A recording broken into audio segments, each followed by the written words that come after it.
Yeah, I remember that night. Place was like a zoo. I mean, people coming into town, flocking like herds of sheep and cattle. Not to mention bringing their herds of sheep and cattle. Place was a madhouse. People who lived in this town just kind of stayed home and shut their doors. Can't say I blamed them. And to top it all off, you got them Roman officials talking, yelling, trying to get people grouped into families and clans. Good luck to that is all I had to say. Yeah, it weren't no peaceful, silent night. Not when you got an inn to run. You know, you got to do what you can to keep your customers happy, or at least mildly satisfied. Tell you what, this census thing, it was good for business. It was booked solid for weeks. And every 5 minutes that night, had somebody banging on the door, all with a little sob story. Last minute trip. Got waylaid back in Judea. Didn't know I was coming. Donkey broke a leg, stuff like that.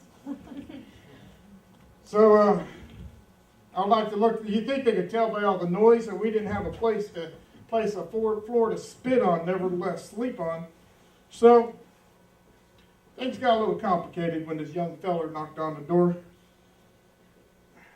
And I was all about ready to give him my, "Can't you see we ain't got no room, you idiot? Go somewhere else," speech. When I looked out, and there on his donkey was his bride. Oh, she's just a baby girl. She looked like she was about to have a baby any minute herself. So, just when the crowd starts yelling, "No room, no room, we ain't got no room for you," I find myself saying, "Look, I ain't got no rooms in the inn, but what I do have is a stable out in the back where we put the animals. It's yours if you want it."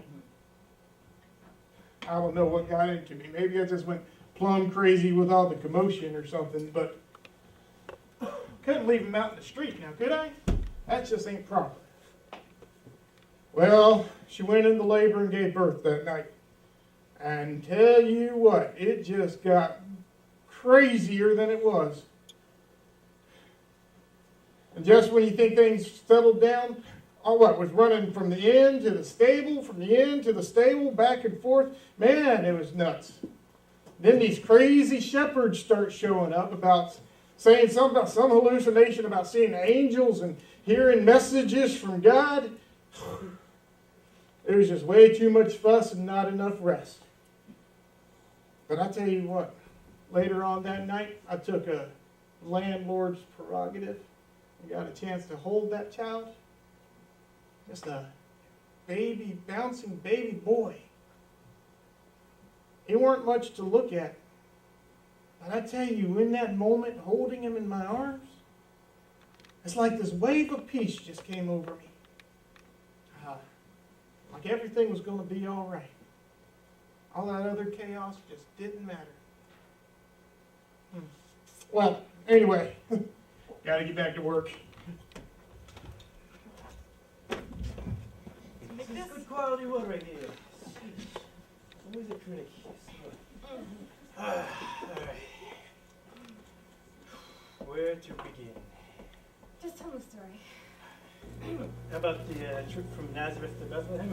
No, there was the tale. No, they don't want to hear about that. Oh, come on. We can tell them about the guy and the thing and, the place, and how he helped us that one time. Now, Joseph, no embellishing. All right. Let's just say that the trip was long and interesting. Interesting. That's one way to put it. It was me and Mary here and our pack mule, Bella. Oh, the mule. Hey, don't knock that mule. Bella was a good mule. She carried everything we needed and never complained. Yeah, but you didn't have to ride it. True, but it was worth it. I got a good deal on that mule. Plus, I was pregnant. Pregnant? You were about to pop. Anyway, we got to Bethlehem and it was a little busier than we had hoped. Busy? That's a nice way to say it.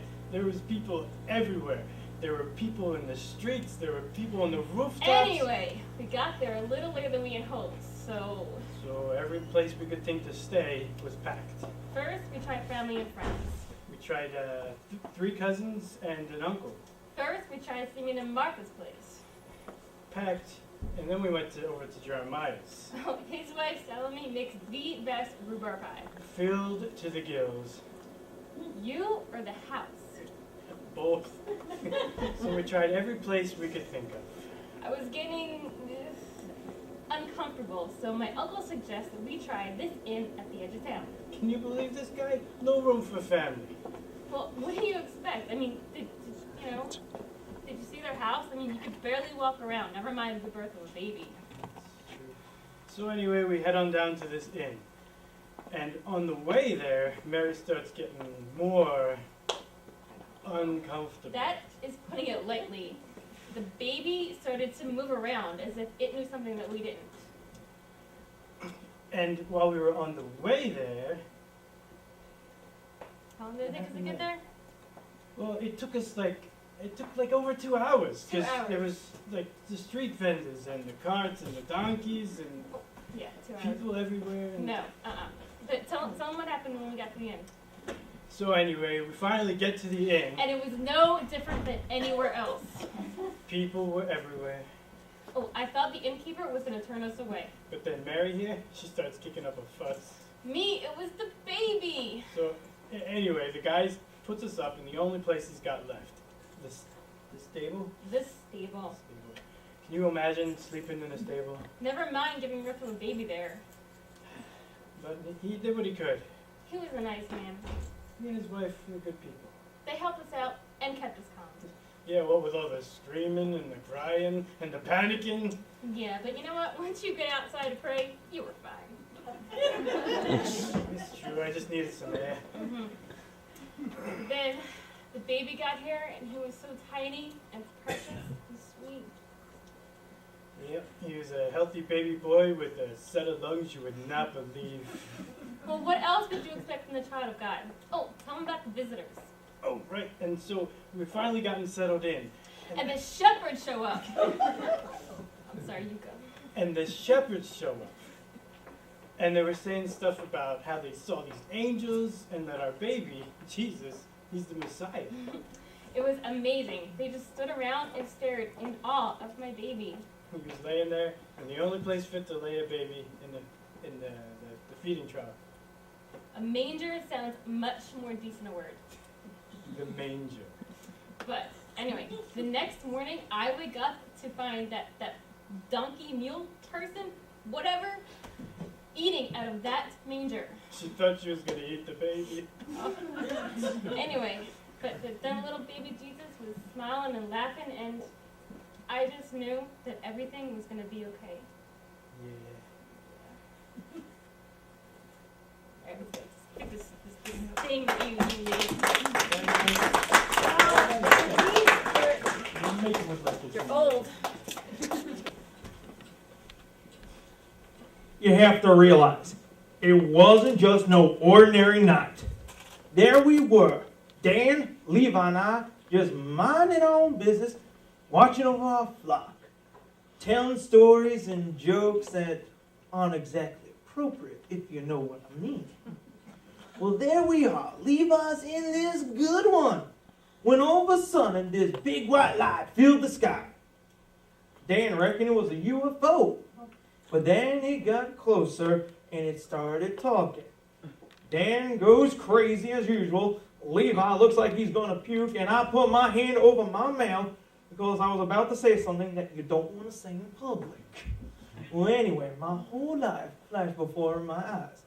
And trust me, it's not much. Just watching over sheep, that ain't much fun, if you know what I mean. So anyway, this voice turns out to be an angel. An angel. Really? He starts saying, don't be scared. Yeah, right. Don't be scared. How would you like it if you're just minding your own business with your guys, watching over the sheep, and this angel starts appears and says, don't be afraid. No. Well, he starts telling us, but this is the night we've all been waiting for, about the Messiah being born. Well, all of a sudden, all these angels start filling the sky, singing glory and praise to God. Now, look, I'm not one for all that culture stuff, but it was the most beautiful thing you ever heard.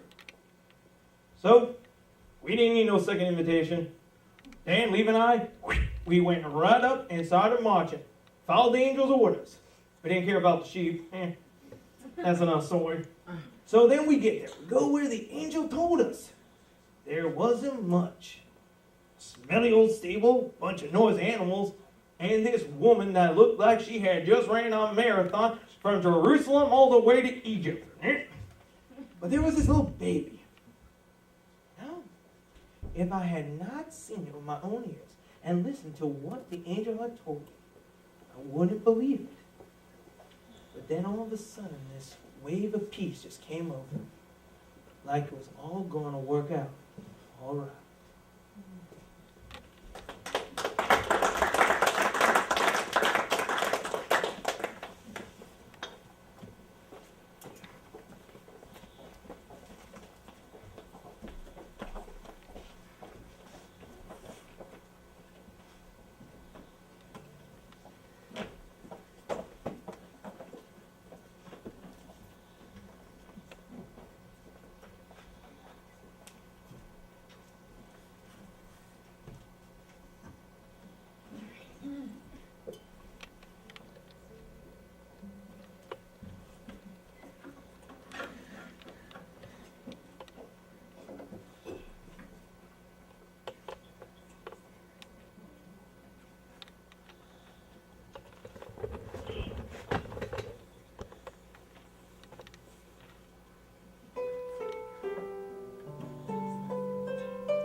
Ted?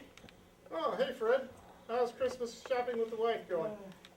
I'm on my way out to the car for the second trip. I just got back from my third. 3 trips? This is going to turn into a long day, isn't it? Yep. So, what do you, whoa. Yep. That's, Yep.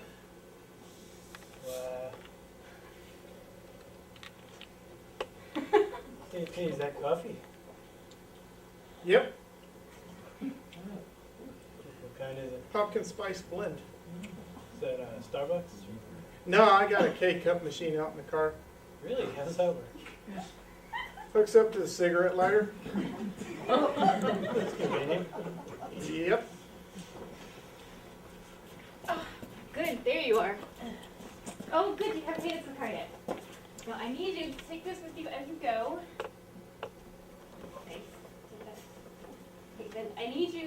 green box with the red candles out of the brown bag with the tan writing. Then I need you to meet me at the Chick-fil-A in 20 minutes, and then we have some more stores that we have to hit, and then I need to return those because I found something better at Marshall's. I just love that place. Fred, are you listening to me? Yes, dear.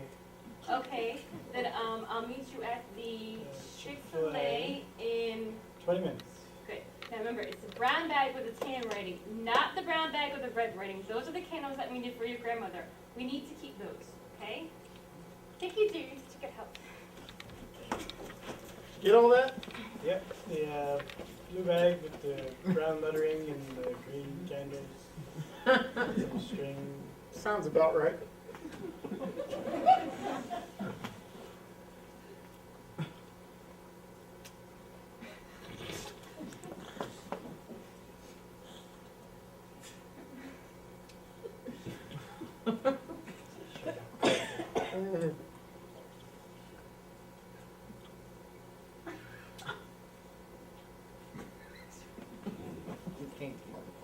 Well, that was your wife.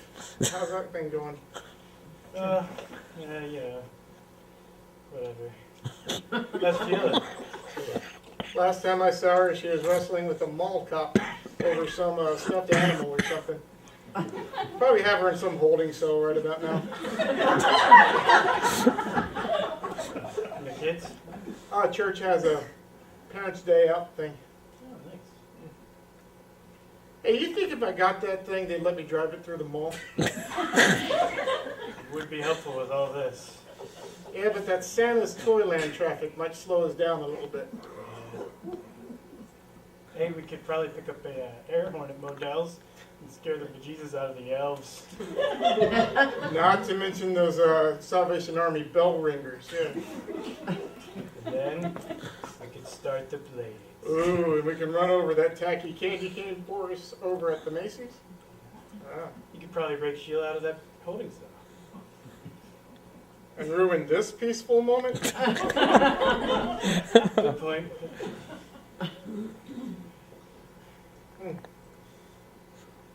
Oh well, looks like she's out. I'd better go get her. Yeah, I should probably get these to the car. And don't forget, Right, the green lettering with the blue candles and brown box. right. Oh, And then, Fred, Merry Yeah. Christmas. hey, you too. And thanks for this moment of peace. Hey, that's what Sears is for. It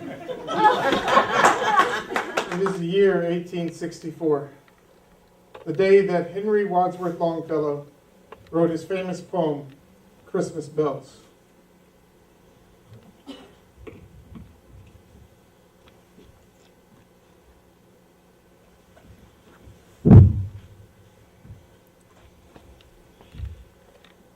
It has been a long, hard 3 years, especially without you.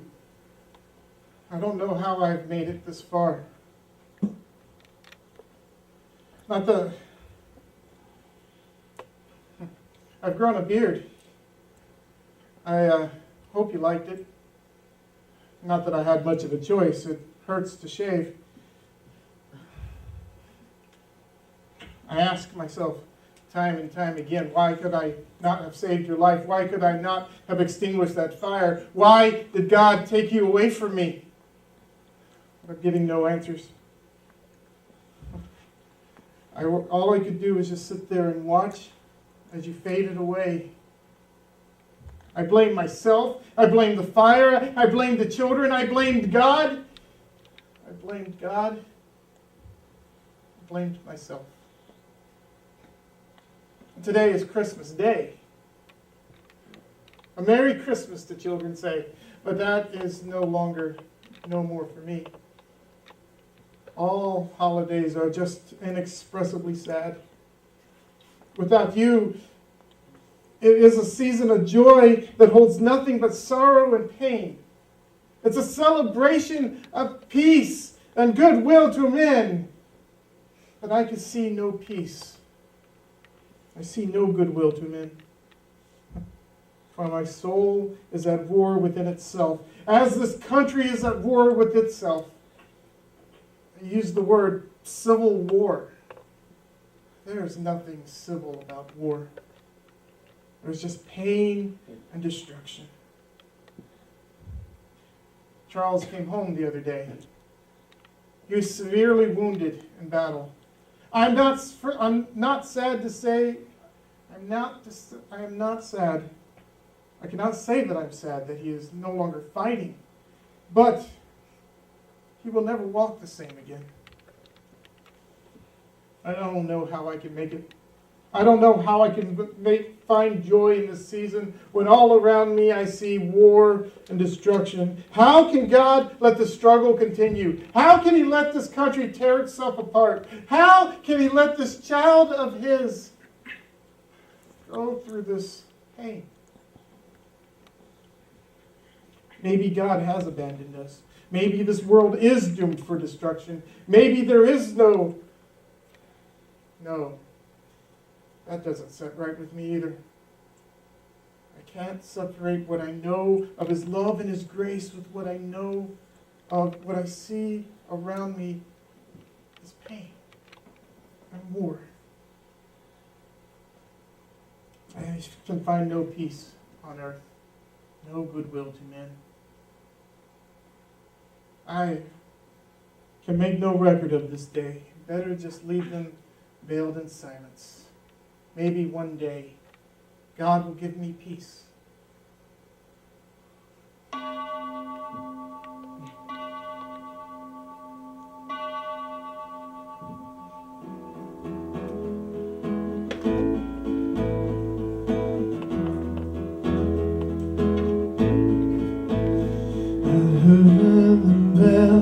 On Christmas Day, the old familiar carols play, and wild and sweet the words repeat, peace on earth, goodwill to men. I can hear them, I can hear them.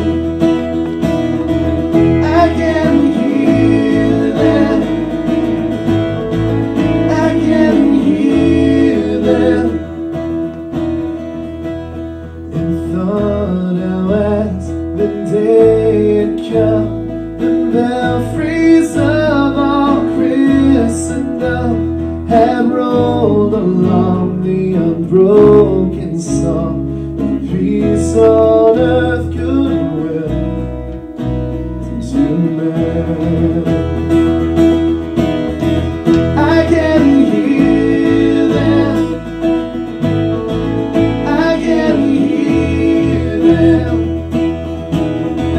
I can hear them, I can hear them. Till ringing, singing on its way, the world revolved from night to day. A voice, a chime, a chant sublime of peace on earth, goodwill to men.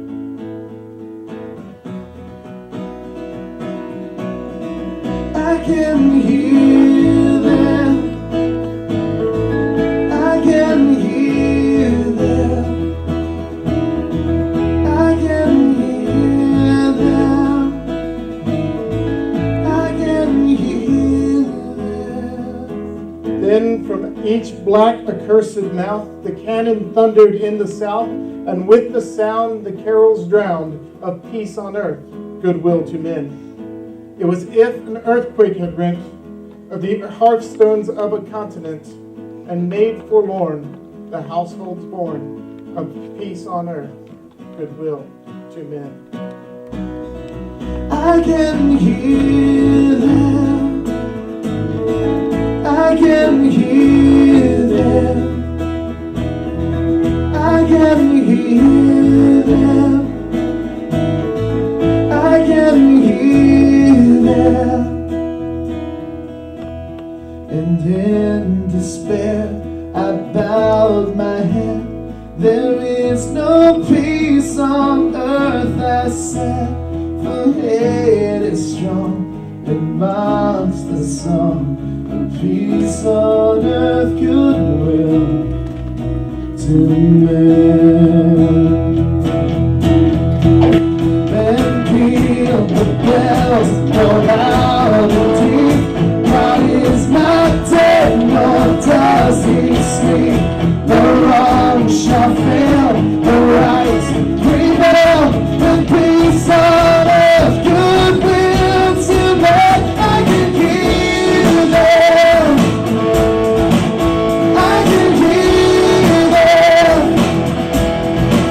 I can hear them. I can hear them. I can hear them. I can hear them. I can hear them. I can hear them. I can hear them. I can hear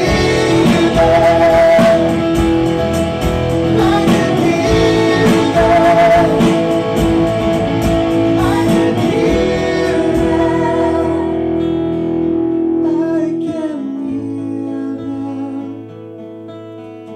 I can hear them.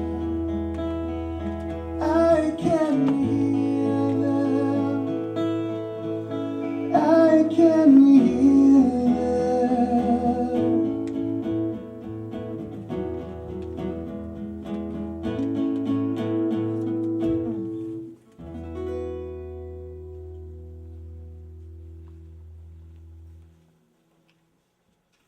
It's been quite a journey tonight.